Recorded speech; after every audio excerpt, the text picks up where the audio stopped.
Connecticut Congresswoman Elizabeth Esty is digging in her heels, refusing these calls for her to resign. This amid reports that she kept her chief of staff on her payroll for 3 months after allegations he threatened and harassed a female staffer.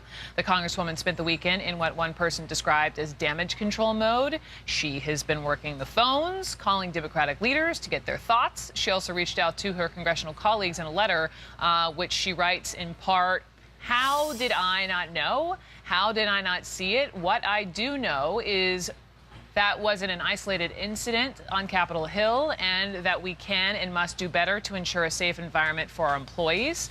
As members of Congress, we are all responsible for ensuring that we provide a safe and supportive environment for our staff. I can't rewrite the past, but I can help rewrite the future."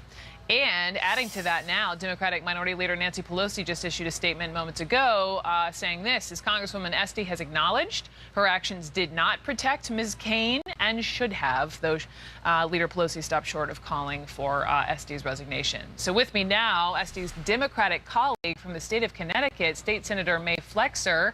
Senator Flexer, welcome. Thank you. Good afternoon. Thanks for having me. I read that you were the first Congresswoman, you were the first in her own party at the state level to say that Esty should resign. I want you to tell me the #1 reason you think she has to go. Well, I think the #1 reason is that in totality, Congresswoman Esty handled this situation very poorly. She didn't protect the safety of the victim. She didn't respect the horrible ordeal that the victim had endured. And she didn't respect the rest of her staff by allowing her chief of staff to continue to be her chief of staff for 3 months after she learned of the allegations is completely unacceptable. You heard me read part of her letter where she says she can't rewrite the past, but she wants to help write the future. You buy that?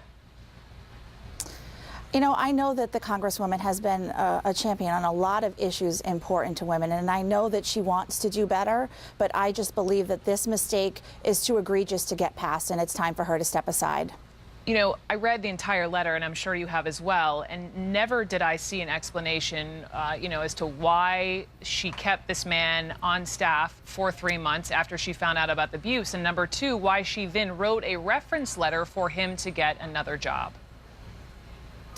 Right. I can't understand all of that either. I think at the very least, it's a reasonable expectation that Congresswoman Esty should have suspended her chief of staff immediately. Instead, we know that this situation was known to other members of her staff. And so when her staff found out that the Congresswoman finally knew, they must have had an expectation that Congresswoman Esty would act swiftly. It was probably their worst nightmare that not only did the Congresswoman not act, but that he continued to lead that staff for 3 months after the fact, and she took him to the Democratic National Convention with her, which any other member of her staff would have died to accompany her to the National Convention. So just so many mistakes, unfortunately. What would you say to Minority Leader Nancy Pelosi, who doesn't go quite as far as you do, Senator? Well, I just can only speak for myself, and I know what's in my heart. And when I, read these reports on Thursday night and on Friday, and I thought about the totality of the situation and, frankly, what it must have been like to be Ms. Kaine and to be the other members of the Congresswoman's staff, I just knew that I couldn't be silent, and I needed to step forward, regardless of party, to say that these actions are unforgivable and that this is not what we should expect from our elected leaders, and we must hold ourselves to a higher standard. All workplaces should be free from harassment and violence. That's what I'm working on here in the state of Connecticut, and I think we should expect the same for our members of Congress. State Senator May Flexer, thank you so much. Thank you, Brooke. You got it.